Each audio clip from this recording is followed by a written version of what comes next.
عورت کی آواز کا پردہ ہے۔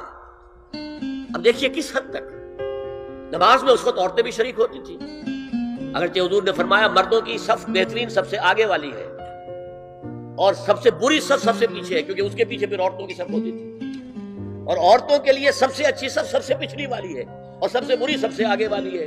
سب سے آگے والوں کے سامنے پھر مرد ہوتے تھے، ان کی پشت ہوتی تھی۔ تو اسی طریقے سے اگر غلطی کی ہے تو مرد جو ہے کہے گا سبحان اللہ، امام سے غلطی ہو گئی ہے، مرد کیا کہے گا؟ سبحان اللہ۔ عورت کیا کرے گی؟ اپنے ایک ہاتھ کے پشت پر اپنا ہاتھ مارے گی، اپنی آواز نہیں نکالنی۔ آواز کا پردہ،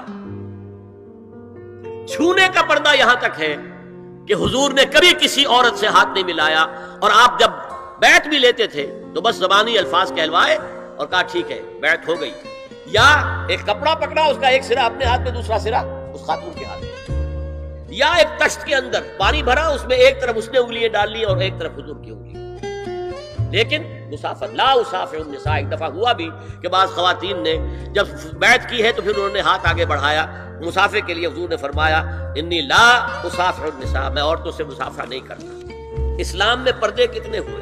پہلا پردہ 4 دیواری، گھروں میں رہو، یہ پہلا پردہ ہے۔ جیسے ڈیفنس لائنز ہوتی ہیں نا فوج کی، یہ فرسٹ ڈیفنس لائن، سیکنڈ ہے، تھرڈ، پہلی کو عبور کر کے کوئی آ جائے تو سیکنڈ ہے، سیکنڈ سے گزرے تو پہلا پردہ 4 دیواری، اس میں محرم آئے گا۔ اب دیکھیے اسی پر ہماری تہذیب استوار ہوئی، اسی پر ہمارا آرکیٹیکچر بنا، گھر ایسے بنے کہ مردانہ علیحدہ زنانہ علیحدہ، چھوٹا آدمی ہے تب بھی بیٹھک علیحدہ، بیٹھک باہر سے کھلے گی اور پھر ڈیوڑی سے ہو کر پھر گھر کے اندر جائیں گے، مرد آئیں گے تو یہاں بیٹھیں گے، اندر نہیں جائیں گے، اندر تو صرف وہی جائیں گے جو محرم ہے، ابدی محرم۔ دوسرا پردہ ستر، گھر کے اندر جو محرم آ گئے ہیں ان کے سامنے چہرہ تو کھلے گا، باقی جسم کا کوئی حصہ بھائی بہن کا نہیں دیکھ سکتا، اور باپ بیٹی کا نہیں دیکھ سکتا، بیٹا ماں کا نہیں دیکھ سکتا۔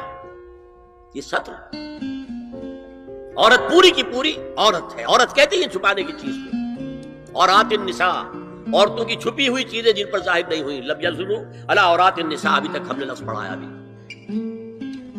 تیسرا پردہ ہے چہرے کا پردہ، یہ ہے غیر محرموں سے، اور جب کہ گھر سے باہر نکلنا ہو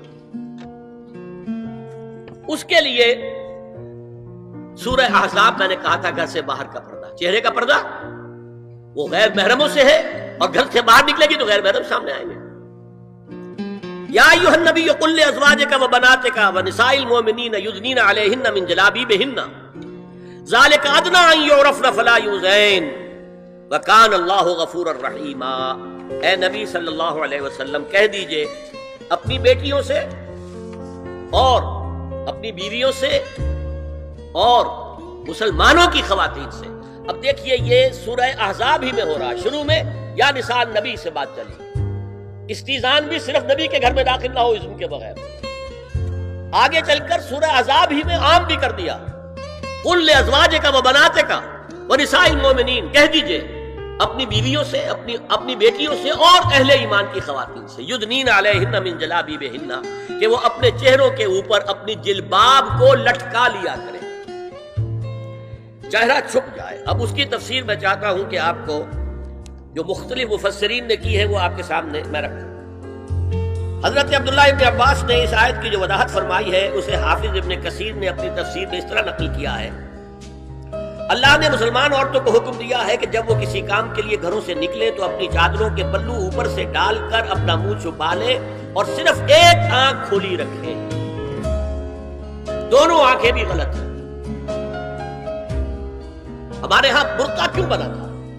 دیکھیے چادر میں عورت لپٹی ہوگی، اس کا ہاتھ جو ہے اس چادر کو سنبھالنے میں آکوپائی ہو جائے گا۔ برقع ضرورت کی ایجاد ہے جو ہوا ہے، اور اس کے آگے آپ کو معلوم ہے پچھلے برقعوں میں جالیاں لگی ہوتی تھی کہ نگاہوں سے بھی براہ راست سامنا نہ ہو، اور یہ میں نے اپنی آنکھوں سے دیکھا۔ انقلاب ایران کے بعد جو حاجی آئے ایران سے، ان کو جو میں نے دیکھا ہے اس طرح چادر میں ملبوس عورتیں ہوتی تھی، لمبی سی چادر، ایک ہاتھ سے اس کو اس طرح پکڑا ہوا ہے اور صرف ایک آنکھ کھلی ہے دوسری نہیں۔ میں نے شروع میں کہا تھا ہمارے نزدیک اسلام دین ہے، صرف مذہب نہیں۔ اسلام قرآن اور سنت دونوں پر مبنی ہے، صرف قرآن پر نہیں۔ اسی میں ایک اضافہ کیجئے اس بات کا کہ حضور نے کئی حضرات سے یہ کہا، کہیں وہ رشتہ کر رہے تھے کہ آپ نے ایک نظر دیکھ لیا ہے۔ اب اگر یہ ایک نظر دیکھنا اس کی اتنی اہمیت ہے تو اس کا کیا مطلب ہے؟